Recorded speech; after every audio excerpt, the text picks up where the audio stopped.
Mr. President of the United States of America, Donald Trump, and international community. With great surprise, the Colombian people observed the Nobel Peace Prize being granted to the current president of the Colombians. We ask ourselves, should the Nobel Peace Prize be given to someone who, far from building peace, has been divided as never before in the midst of the worst terrorist threat, strengthened by the Habana negotiations? Will the international community not ask, are they suitable guarantors of a peace agreement in Colombia who lead the Cuban and Venezuelan tyranny and who in their wake have only left murders, hunger and destruction?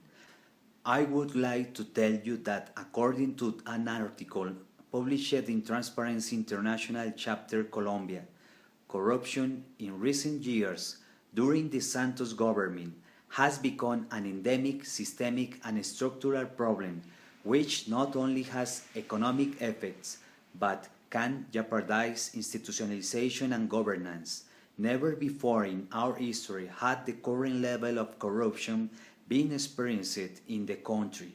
The fiscal gap is $7 billion in the hands of an indolent government that buys congressmen, court magistrates, and control entities like the former Attorney General of the nation. I want to tell you that in the hands of Santos, entire municipalities like Jurado in the department of Chocó had been displaced by hunger. Hundreds of children died in the department of La Guajira, results of government indolence. Cocaine crops have reached the historical ceiling by industrial quantities, and paradoxically, the areas where the cocaine cultivation, processing, and distribution are the same so-called peasant reserve zones of the Habana agreements. That is, agreements used not to enforce the FARC narco-terrorist group's institutionality, but to legalize the criminal activity that today continues to grow. Recall that the Latin American stream left the oil financing from Venezuela came to an end, but now desperately want to legalize from Colombia in the hands of our Nobel of Peace, drug trafficking. It is the only formula to continue supporting Cuba, Venezuela, and the other perfidious and criminal governments. You will remember that when Nicaragua attacked the sovereignty of our country, trying to steal the island of San Andres, the FARC applauded and congratulated Daniel Ortega for his feat. They all work in a coordinated way, Mr. President of the United States and the international community. Latin America communism is a reality that buried Cuba in misery, crushed Venezuela's economy, and now, in the hands of our Nobel Peace, with a structural tax reform that he is working to have approved quickly, will end the middle class and will lead to country in misery that may never have been seen in history. Mr. President of the United States and the international community, the great works of our Peace Nobel had been to support of the Cuban regime, subsidized with Colombian budget with the excuse that they are the host of the peace process, the permissiveness with a criminal regime of Venezuela who has protected the FARC since Chavez was in power, and Santos international lobbying seeking approval from a naive international community of his so-called peace treaty, which our international visitors have never read, but wrongly believe that they, FARC, will leave the weapons for votes in wonderful, how ingenious.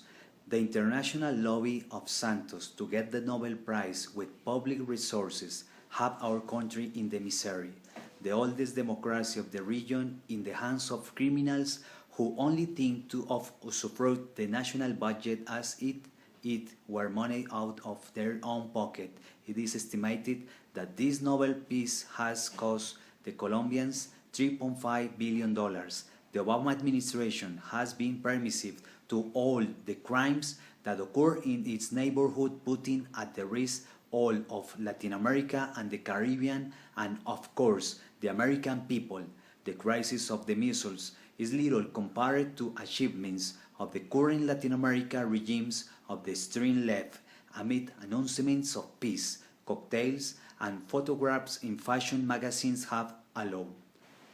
We call on your government that begins in a few days and the whole international community to make an in-depth analysis of the reasons why the prize was given without having achieved peace, but successfully created the worst institutional crisis in our history. We ask you to act immediately.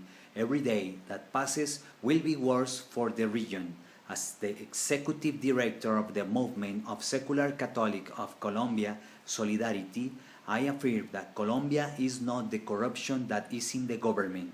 Colombia is of the Colombians, not of treaties and ideologies unveiled and surpassed by the effort of generations that had sought God from human fragility, but strengthened by the fire of heaven, which is His Holy Spirit, to face this darkness that will never defeat us. Mr. President Donald Trump and the international community, we await your response.